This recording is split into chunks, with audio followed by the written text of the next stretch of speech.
नमस्कार दोस्तों, विद्यादीप में आपका स्वागत है। आज हम संविधान के अति महत्वपूर्ण टॉपिक भारतीय न्यायपालिका को विस्तार से समझेंगे। थ्योरी सेक्शन को पढ़ने के बाद इसके जो अति महत्वपूर्ण 100+ MCQ हैं उनको भी करेंगे। तो चलिए स्टार्ट करते हैं। भारत की न्यायपालिका, तो भारत की न्यायपालिका एक एकीकृत न्यायपालिका है। कैसी न्यायपालिका है? एकीकृत। एकीकृत का मतलब है कि भारत में सबसे ऊपर है सुप्रीम कोर्ट, सुप्रीम कोर्ट के अंतर्गत आते हैं हाई कोर्ट, और हाई कोर्ट के अंतर्गत आते हैं डिस्ट्रिक्ट कोर्ट। मतलब एक कोर्ट दूसरे के अंतर्गत आता है। ऐसा नहीं है कि हाई कोर्ट पूरी तरह से स्वतंत्र हो और सुप्रीम कोर्ट पूरी तरह से स्वतंत्र हो। जो हाई कोर्ट हैं वो सुप्रीम कोर्ट के अंतर्गत काम करते हैं और जो डिस्ट्रिक्ट कोर्ट है वो हाई कोर्ट के अंतर्गत काम करते हैं। इसलिए हम कह सकते हैं कि जो भारत की न्यायपालिका है वो कैसी न्यायपालिका है? एकीकृत न्यायपालिका है। अब हम बात करते हैं कि जो सर्वोच्च न्यायालय है, तो सर्वोच्च न्यायालय का उल्लेख संविधान के अनुच्छेद 124 से लेकर 147 तक है। सर्वोच्च न्यायालय या भारतीय की जो न्यायपालिका है उसका उल्लेख कहाँ से कहाँ तक है? तो अनुच्छेद 124 से लेकर 147 तक के जो अनुच्छेद हैं वो न्यायपालिका से संबंधित है। ठीक है, अब हम बात करते हैं कि अनुच्छेद 124। तो अनुच्छेद 124 में साफ साफ लिखा है कि भारत में एक सर्वोच्च न्यायालय होगा। क्या होगा? भारत में एक सर्वोच्च न्यायालय होगा। अब हमें ये याद रखना है कि जब सर्वोच्च न्यायालय का गठन हुआ था उस समय न्यायालय में एक मुख्य न्यायाधीश और 7 अन्य न्यायाधीश, यानी कि टोटल कितने न्यायाधीश थे? 8। फिर संसद को ये अधिकार है कि वह न्यायाधीशों की संख्या को घटा बढ़ा सकता है। फिर समय समय पर संशोधन होते गए और न्यायाधीशों की संख्या बढ़ती गई। जो अंतिम संशोधन हुआ था वो हुआ था 2019 में।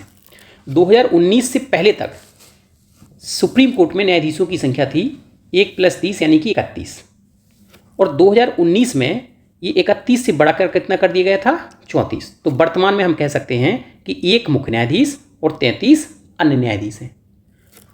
क्लियर है? अब हम बात करते हैं कि जो भी मुख्य न्यायाधीश और अन्य न्यायाधीश हैं इनकी नियुक्ति कौन करता है। तो चाहे तो मुख्य न्यायाधीश हो या अन्य न्यायाधीश हो, सभी की नियुक्ति कौन करते हैं? राष्ट्रपति महोदय। आपको यहाँ पे ये याद रखने के लिए ज़रूरी है कि जब राष्ट्रपति मुख्य न्यायाधीश की नियुक्ति करते हैं तो वह सलाह लेते हैं कोलिजियम से। किससे सलाह लेते हैं? कोलिजियम से। कोलिजियम क्या है? तो कोलिजियम एक 5 सीनियर जजों की बेंच है। सुप्रीम कोर्ट के 5 सीनियर जजों की एक बेंच है। तो जब भी राष्ट्रपति CJI मतलब चीफ जस्टिस ऑफ इंडिया यानी कि मुख्य न्यायाधीश की नियुक्ति करते हैं तो कोलिजियम से सलाह लेते हैं, और जब अन्य न्यायाधीशों की नियुक्ति करते हैं तो किससे सलाह लेते हैं? चीफ जस्टिस ऑफ इंडिया यानी कि मुख्य न्यायाधीश से सलाह लेते हैं। अब हम बात करते हैं शपथ की। तो चाहे तो मुख्य न्यायाधीश हो या अन्य न्यायाधीश, सभी को कौन शपथ दिलाते हैं? राष्ट्रपति महोदय। अगर हम त्यागपत्र की बात करें तो चाहे तो मुख्य न्यायाधीश हो या अन्य न्यायाधीश, सभी किसको त्यागपत्र देते हैं? राष्ट्रपति को संबोधित करके। अगर कार्यकाल की बात करें तो कार्यकाल कितना होता है? तो चाहे तो आपका मुख्य न्यायाधीश हो या अन्य न्यायाधीश हो, सभी का कार्यकाल होता है 65 वर्ष की उम्र तक। अब हम बात करते हैं कि सर्वोच्च न्यायालय का न्यायाधीश होने के लिए क्या क्या योग्यताएं होनी चाहिए। तो योग्यताओं में जो पहली योग्यता है वो है भारत का नागरिक हो, और दूसरी योग्यता क्या है कि दूसरी योग्यता में ऑप्शन है आपके पास कि या तो आप 5 वर्ष तक हाई कोर्ट में न्यायाधीश रहे हों, या फिर 10 वर्ष तक लगातार हाई कोर्ट में वकील रहे हों या अधिवक्ता रहे हों, या फिर आप राष्ट्रपति की नज़र में कानून के बहुत बड़े ज्ञाता हों। इन 3 में से कोई एक शर्त। तो 2 शर्त हैं। एक क्या है? भारत का नागरिक होना जरूरी है, और दूसरा है कि या तो आप 5 वर्ष तक 5 वर्ष तक हाई कोर्ट में जज रहे हों लगातार, या फिर 10 वर्ष तक अधिवक्ता रहे हों, या फिर राष्ट्रपति की नज़र में कानून के बहुत बड़े ज्ञाता हों। इन तीनों में से कोई एक शर्त। अच्छा, यहाँ पे आपको एक बात ये याद रखना है कि यहाँ पे उम्र की कोई सीमा नहीं है। उम्र निर्धारित नहीं है कि सुप्रीम कोर्ट का जज होने के लिए क्या उम्र होना चाहिए, ऐसा कोई भी बिंदु नहीं दिया गया है। अब हम बात करें कि इनको हटाते कैसे हैं। तो जिस प्रकार से राष्ट्रपति को हटाने के लिए महाभियोग प्रक्रिया थी, उसी प्रकार से सुप्रीम कोर्ट के जजों को हटाने के लिए भी प्रक्रिया है। महाभियोग के समान ही एक प्रक्रिया है जिसका नाम महाभियोग नहीं है। नाम अलग है लेकिन प्रक्रिया समान है। हम कह सकते हैं कि सुप्रीम कोर्ट के जजों को हटाने के लिए एक आरोप पत्र लाया जाता है जो प्रक्रिया कैसी है, बिल्कुल महाभियोग के समान। किस आधार पर हटाया जाता है, तो अयोग्यता या कदाचार के आधार पर, अयोग्यता या कदाचार के आधार पर। और आपको शायद याद हो कि राष्ट्रपति को कैसे हटाते थे, तो राष्ट्रपति को हटाते थे हम संविधान का दुरुपयोग करने के आधार पर। आगे चलते हैं। अनुच्छेद 125 में दिया गया है, आपको यह अनुच्छेद याद नहीं रखना है, आपको केवल 124 याद रखना है कि सुप्रीम कोर्ट किस अनुच्छेद में दिया गया है, तो अनुच्छेद 124। तो आपको याद रखना है कि जो भी न्यायाधीश हैं सुप्रीम कोर्ट के, चाहे तो वो मुख्य न्यायाधीश हो या अन्य न्यायाधीश हो, सभी का वेतन किससे दिया जाता है, संचित निधि से, जो केंद्र की संचित निधि है उससे दिया जाता है। अब जो मुख्य न्यायाधीश हैं इनका वेतन है 2,80,000 रुपये प्रति माह, और जो अन्य न्यायाधीश हैं उनका वेतन है 2,50,000 रुपये। कितना है, 2,50,000 रुपये। अब हम बात करें कि कार्यकारी या कार्यवाहक मुख्य न्यायाधीश की, कार्यकारी या कार्यवाहक मुख्य न्यायाधीश की, तो आपको याद रखना है कि जब कभी हमारे जो मुख्य न्यायाधीश हैं वो अनुपस्थित होते हैं, या मान लो किसी भी वजह से मुख्य न्यायाधीश का पद खाली है, तो उस समय जो हमारे 33 अन्य न्यायाधीश हैं उनमें से किसी एक को क्या बना दिया जाता है, कार्यवाहक मुख्य न्यायाधीश। और जब अन्य न्यायाधीश मुख्य न्यायाधीश के रूप में काम करते हैं तो उन्हें वेतन भत्ते भी किस रूप में दिए जाते हैं, मुख्य न्यायाधीश के रूप में दिए जाते हैं। अब हम बात करते हैं अनुच्छेद 127 से, आपको याद रखना है एडहॉक या तदर्थ न्यायाधीश, या हम बोल सकते हैं कि अस्थायी न्यायाधीश। तो अस्थायी न्यायाधीश या कहें एडहॉक न्यायाधीश या तदर्थ न्यायाधीश, इनकी नियुक्ति कब की जाती है, तो नंबर 1, या सुप्रीम कोर्ट में जजों की संख्या में कमी होने पर। जो सुप्रीम कोर्ट में अन्य 33 जज होने चाहिए, यदि वो पूरे नहीं हैं तब हम एडहॉक या तदर्थ न्यायाधीशों की नियुक्ति करते हैं, या फिर किसी विशेष उद्देश्य के लिए भी तदर्थ न्यायाधीशों की नियुक्ति की जाती है। अब आपको यहाँ पे याद रखना ये जरूरी है कि तदर्थ न्यायाधीशों की नियुक्ति करता कौन है, तो राष्ट्रपति। कौन करता है, राष्ट्रपति। किसकी परामर्श पे करता है, तो मुख्य न्यायाधीश की परामर्श पे। तदर्थ न्यायाधीशों की नियुक्ति करते हैं राष्ट्रपति, किसकी परामर्श पर, सीजेआई की परामर्श पर, मुख्य न्यायाधीश की परामर्श पर। अधिकतम कितने तदर्थ न्यायाधीशों की नियुक्ति की जा सकती है, तो 25 न्यायाधीशों की। कहाँ से लिए जाते हैं तदर्थ न्यायाधीश, तो हाई कोर्ट से, ठीक है ना। अब हम बात करते हैं एडहॉक जज। मान लो कि अगर हमें तदर्थ न्यायाधीश पर्याप्त संख्या में नहीं मिल पा रहे हैं, तब क्या होगा,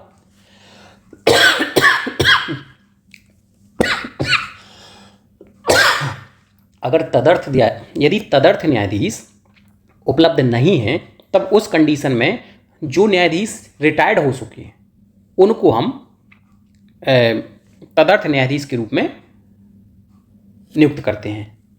क्लियर है। यदि हमें एडहॉक जज नहीं मिल रहे हैं, तब जो सेवानिवृत्त हो चुके जज हैं उनको नियुक्त किया जाता है। क्लियर। आगे चलते हैं। यहाँ पे हमारा सुप्रीम कोर्ट के जो मेन पॉइंट थे वो सभी खत्म हैं। अब हम सुप्रीम कोर्ट की कुछ क्षेत्राधिकार या शक्तियाँ देखते हैं। तो सुप्रीम कोर्ट की क्षेत्राधिकार में सबसे पहला जो क्षेत्राधिकार है वो है अभिलेखीय न्यायालय। मतलब सुप्रीम कोर्ट अभिलेखीय न्यायालय के रूप में काम करता है। इसका क्या मतलब है, तो इसका मतलब है कि सुप्रीम कोर्ट के द्वारा जो भी डिसीजन सुनाए जाते हैं उन सभी डिसीजन को अभिलेख के रूप में सुरक्षित रखा जाता है, और जो भी सुप्रीम कोर्ट के द्वारा डिसीजन सुनाए जाते हैं वो अन्य निचली अदालतों के लिए एक नज़ीर का काम करते हैं, एक उदाहरण का काम करते हैं। क्लियर। अगला है प्रारंभिक क्षेत्राधिकार। तो प्रारंभिक क्षेत्राधिकार आपको याद रखना है, अनुच्छेद 131 में दिया गया है। तो प्रारंभिक क्षेत्राधिकार में क्या दिया गया है, प्रारंभिक क्षेत्राधिकार का मतलब है कि बहुत सारे ऐसे मैटर हैं जो निचली अदालतों में जिनकी सुनवाई जरूरी नहीं है, सीधे सुप्रीम कोर्ट में जिनकी सुनवाई हो सकती है, जैसे कि केंद्र राज्य विवाद हो या राज्य विवाद हो या केंद्र सुप्रीम कोर्ट विवाद हो। अगला है अपीलीय क्षेत्राधिकार। आपको याद रखना है, अनुच्छेद 132 में दिया गया है अपीलीय क्षेत्राधिकार।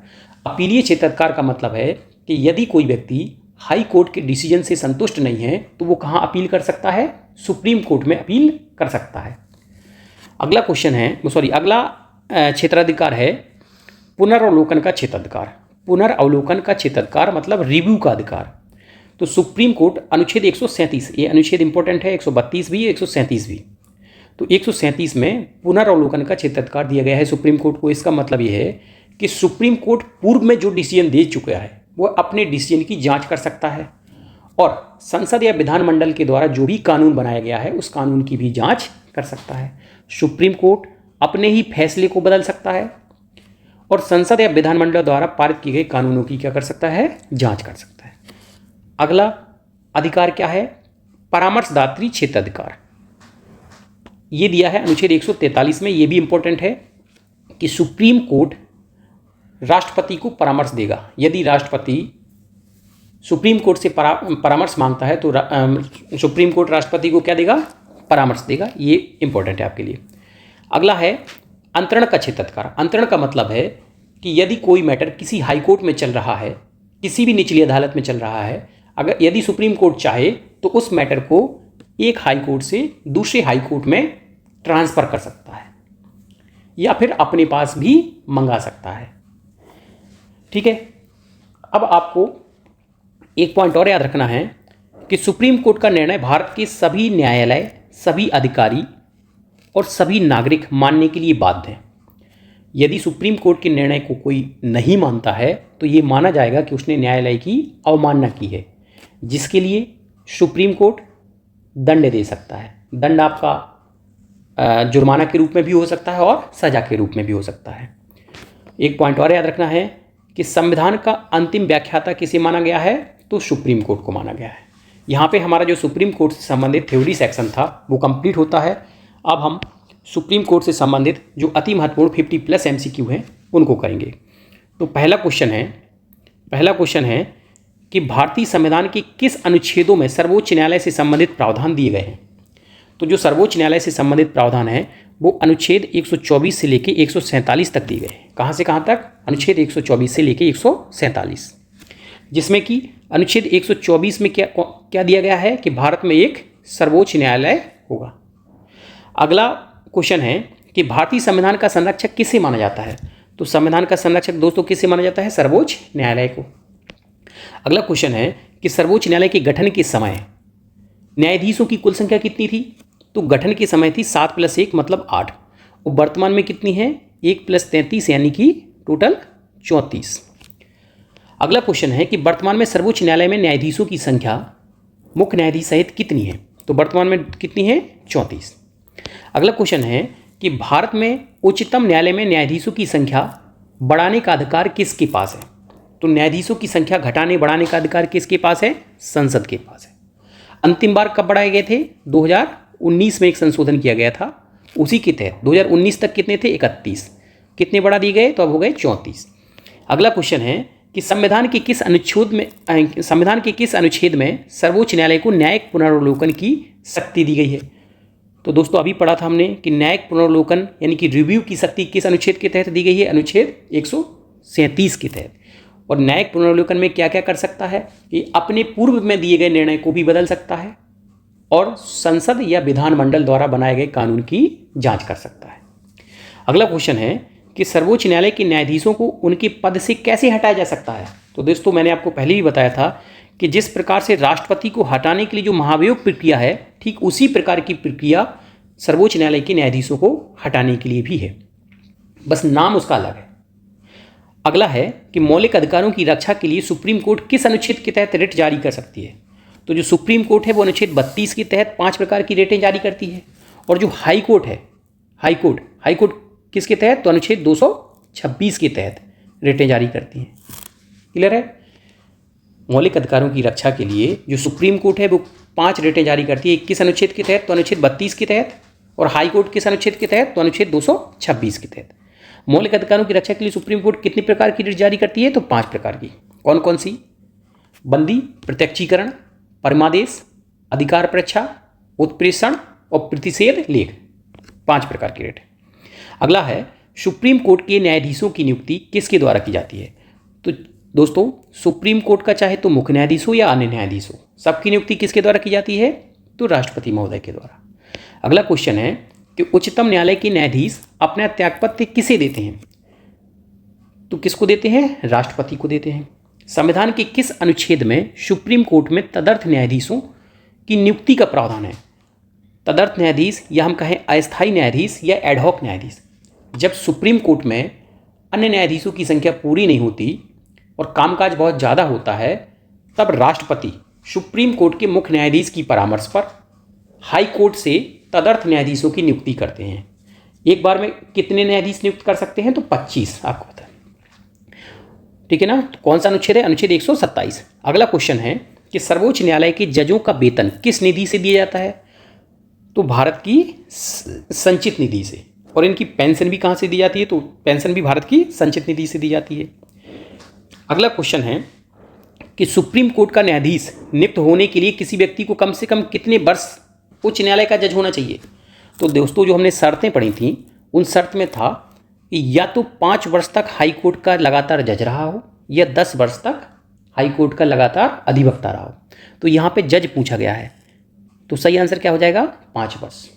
अगला क्वेश्चन है कि सुप्रीम कोर्ट का न्यायाधीश नियुक्त होने के लिए किसी व्यक्ति को कम से कम कितने वर्ष तक एडवोकेट या अधिवक्ता होना चाहिए?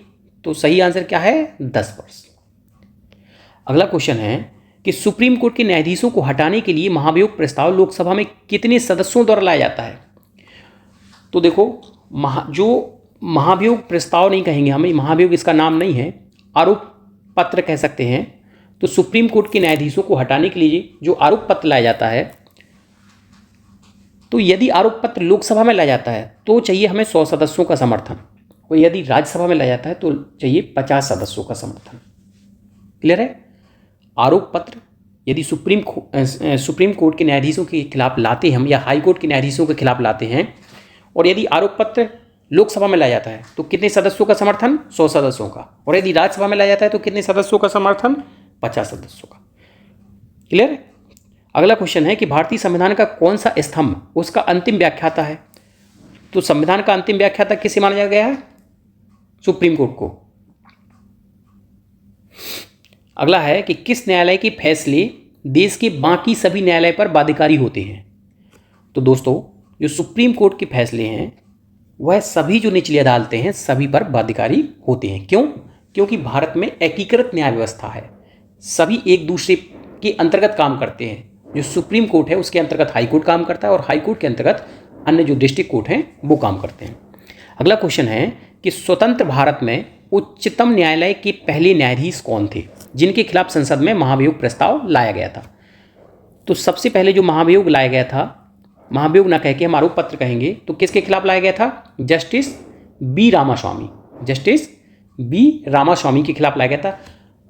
हाँ, ये भी याद रखना है कि जो महाभियोग प्रस्ताव है वो पास नहीं हुआ था, लेकिन लाया गया था। अगला क्वेश्चन है कि सुप्रीम कोर्ट के न्यायाधीश किस आयु में सेवानिवृत्त होते हैं? तो 65 वर्ष। सुप्रीम कोर्ट के जो न्यायाधीश हैं वो कितने समय में सेवानिवृत्त होते हैं? तो 65 वर्ष में। अगला है उच्चतम न्यायालय की प्रथम महिला न्यायाधीश कौन थी? तो उच्चतम न्यायालय की जो प्रथम महिला न्यायाधीश थी वो है फातिमा बीबी। और एक पॉइंट और याद रखना है कि अभी तक कोई भी महिला न्यायाधीश मुख्य न्यायाधीश के रूप में नहीं रही है। अन्य न्यायाधीश तो रही हैं लेकिन मुख्य न्यायाधीश के रूप में नहीं रही है। अगला क्वेश्चन है कि उच्चतम न्यायालय के न्यायाधीश के रूप में नियुक्ति के लिए कौन सी योग्यता अनिवार्य नहीं है? तो देखो, हमने अभी बताया था कि उम्र से संबंधित कोई भी योग्यता उच्चतम न्यायालय के न्यायाधीश के लिए निर्धारित नहीं की गई। तो पहली, भारत का नागरिक होना तो जरूरी है, 10 वर्ष तक अधिवक्ता रहा हो ये भी जरूरी है, या फिर राष्ट्रपति की नज़र में कानून का ज्ञाता हो ये भी जरूरी है, दोनों में से।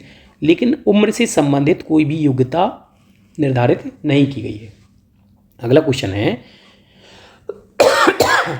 कि वह मुख्य न्यायमूर्ति कौन है जिन्हें भारत के राष्ट्रपति के रूप में काम करने का अवसर प्राप्त हुआ? तो कौन से थे? एम हिदायतुल्ला ऐसे मुख्य न्यायाधीश थे जो कि कार्यवाहक राष्ट्रपति के रूप में भी काम किया जिन्होंने।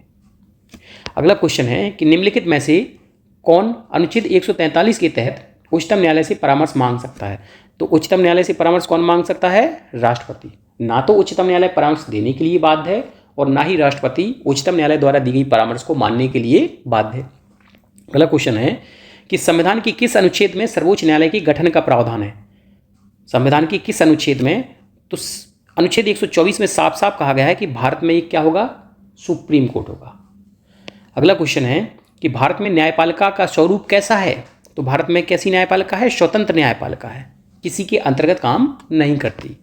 अगला क्वेश्चन है कि भारतीय संविधान की व्याख्या करने का मुख्य अधिकारी कौन है? तो संविधान की व्याख्या कौन करता है? सर्वोच्च न्यायालय। संविधान का जो अंतिम व्याख्याता है वो कौन है? सर्वोच्च न्यायालय। अगला क्वेश्चन है कि सर्वोच्च न्यायालय के मुख्य न्यायाधीश को प्रतिमाह कितना वेतन मिलता है? तो मुख्य न्यायाधीश को मिलता है 2,80,000 रुपये और जो अन्य न्यायाधीश हैं उन्हें मिलता है 2,50,000 रुपये।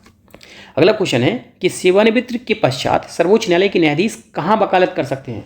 तो दोस्तों आपको अच्छे से याद रखना है कि सर्वोच्च न्यायालय का जो न्यायाधीश है वो पूरे देश में कहीं पे भी वकालत नहीं कर सकता रिटायरमेंट के बाद।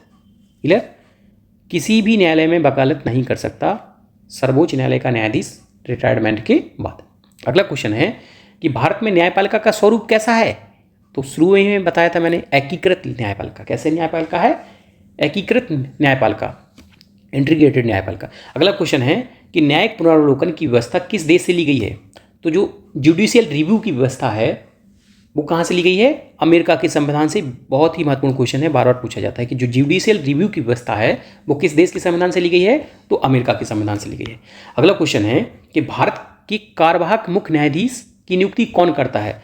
तो जो भारत के कार्यवाहक मुख्य न्यायाधीश है, कार्यवाहक मुख्य न्यायाधीश की नियुक्ति कब करनी पड़ती है? जब जो मुख्य न्यायाधीश हैं यदि वो किसी वजह से उनका पद खाली है तो जो अन्य न्यायाधीश हैं उनमें से किसी एक न्यायाधीश को क्या बनाया जाता है? कार्यवाहक मुख्य न्यायाधीश बनाया जाता है। तो कार्यवाहक मुख्य न्यायाधीश हो या एडहॉक मुख्य न्यायाधीश हो, सबकी नियुक्ति कौन करता है? राष्ट्रपति ही करते हैं। अगला क्वेश्चन है कि राष्ट्रपति और उपराष्ट्रपति के निर्वाचन में विवाद के मामले को किसको प्रस्तुत किया जाता है? तो राष्ट्रपति उपराष्ट्रपति के निर्वाचन के संबंध में यदि कोई विवाद है तो वो कौन सुनता है? सर्वोच्च न्यायालय। अगला क्वेश्चन है कि जब भारतीय न्यायिक पद्धति में लोकहित मुकदमा PIL लाया गया तब भारत के मुख्य न्यायाधीश कौन थे? तो दोस्तों आपको याद रखना है कि PIL मतलब पब्लिक इंटरेस्ट लिटिगेशन, यानी कि जनहित याचिका 1986 में PN भगवती द्वारा इंट्रोड्यूस कराया गया था। तो PIL के जनक किसे माना जाता है? तो PN भगवती, न्यायमूर्ति PN भगवती। और आपको ये भी याद रखना है कि PIL की शुरुआत किस देश में हुई थी सबसे पहले? तो सबसे पहले इसकी शुरुआत हुई थी USA में 1980 में। 1980 में। और भारत में 1986 में PN भगवती ने, न्यायमूर्ति PN भगवती ने इसकी शुरुआत की थी। अगला क्वेश्चन है कि भारत में संवैधानिक पद पर कोई महिला नहीं रही है। कौन सा संवैधानिक पद ऐसा है जिस पर अभी तक कोई महिला नहीं रही? तो मैंने आपको बताया था कि सुप्रीम कोर्ट का जो मुख्य न्यायाधीश पर अभी तक कोई भी महिला न्यायाधीश नहीं रही। अन्य न्यायाधीश तो रही हैं लेकिन मुख्य न्यायाधीश नहीं रही। अगला क्वेश्चन है कि सर्वोच्च न्यायालय के प्रथम मुख्य न्यायाधीश कौन थे? तो प्रथम न्यायाधीश थे हीरालाल जे कानिया। हीरालाल जे कानिया। अगला क्वेश्चन है कि सर्वोच्च न्यायालय के मुख्य न्यायाधीश के पद पर सबसे कम समय तक कौन आसीन रहा है? तो सबसे कम समय तक आसीन रहे हैं कमल नारायण सिंह। कमल नारायण सिंह। अगला क्वेश्चन है कि भारत में सबसे बड़ा अपीलीय न्यायालय कौन सा है? तो भारत में जो सबसे बड़ा अपीलीय न्यायालय है वो है सर्वोच्च न्यायालय। क्या सर्वोच्च न्यायालय के बाद भी कहीं अपील की जा सकती है? तो बिल्कुल नहीं। यदि आप डिस्ट्रिक्ट कोर्ट के डिसीजन से खुश नहीं है तो आप कहाँ अपील कर सकते हैं? हाई कोर्ट में। और यदि हाई कोर्ट के डिसीजन से खुश नहीं है तो आप अपील कर सकते हैं सुप्रीम कोर्ट में। तो सर्वोच्च अपीलीय न्यायालय कौन हो गया? उच्चतम न्यायालय या सर्वोच्च न्यायालय। अगला क्वेश्चन है कि निम्नलिखित में से कौन सबसे पहली महिला वकील है जिन्हें सीधे उच्चतम न्यायालय के न्यायाधीश के रूप में नियुक्त किया गया था?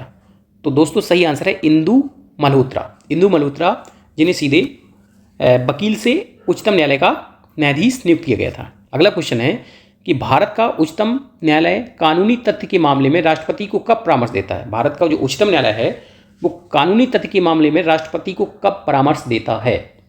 तो इसका सही आंसर होगा कि जब राष्ट्रपति के द्वारा परामर्श मांगा जाए तभी देगा। अगला क्वेश्चन है कि सर्वोच्च न्यायालय के मुख्य न्यायाधीश के पद पर सर्वाधिक लंबी अवधि तक कौन पदस्थ रहा? तो YV चंद्रचूड़। कौन रहे हैं? YV चंद्रचूड़। अगला क्वेश्चन है कि किस बात में सर्वोच्च न्यायालय ने कहा था कि संसद मूल अधिकार में संशोधन कर सकती है पर बेसिक स्ट्रक्चर में नहीं? संसद जो संविधान में संशोधन कर सकती है लेकिन जो संविधान का बेसिक स्ट्रक्चर है, मूल ढांचा है, उसमें संशोधन नहीं कर सकती। तो ये बात कही थी केशवानंद भारती बनाम केरला राज्य बाद में। केशवानंद भारती बनाम केरला राज्य के बाद में। अगला क्वेश्चन है कि दो या अधिक राज्यों के बीच किसी विवाद के मामले में निर्णय लेने की सर्वोच्च न्यायालय की शक्ति क्या कहलाती है? दो या दो से अधिक राज्यों के बीच विवाद के मामले में निर्णय लेने की जो सर्वोच्च न्यायालय की शक्ति है वो क्या कहलाती है? आरंभिक अधिकारता। आरंभिक अधिकारता इसलिए कहा गया है कि यदि दो राज्यों के बीच में विवाद है तो उसकी सुनवाई केवल और केवल कहाँ होती है? सुप्रीम कोर्ट में। और कहीं नहीं हो सकती है। दोस्तों अगला क्वेश्चन है कि वर्तमान मुख्य न्यायाधीश कौन है। तो यहाँ पे दोस्तों 50 की जगह पे आप 53 में कर लीजिए। अब 50 में नहीं, अब 53 में हैं। तो जो 53वें मुख्य न्यायाधीश हैं वो है न्यायमूर्ति सूर्यकांत। न्यायमूर्ति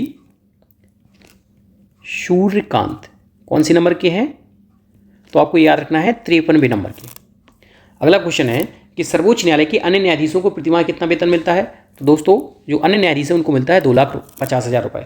अगला क्वेश्चन है कि सर्वोच्च न्यायालय के न्यायाधीशों को उनके पद के अगला क्वेश्चन है कि सर्वोच्च न्यायालय के न्यायाधीशों को उनके पद से केवल किन प्रमाणित आधारों पर हटाया जा सकता है।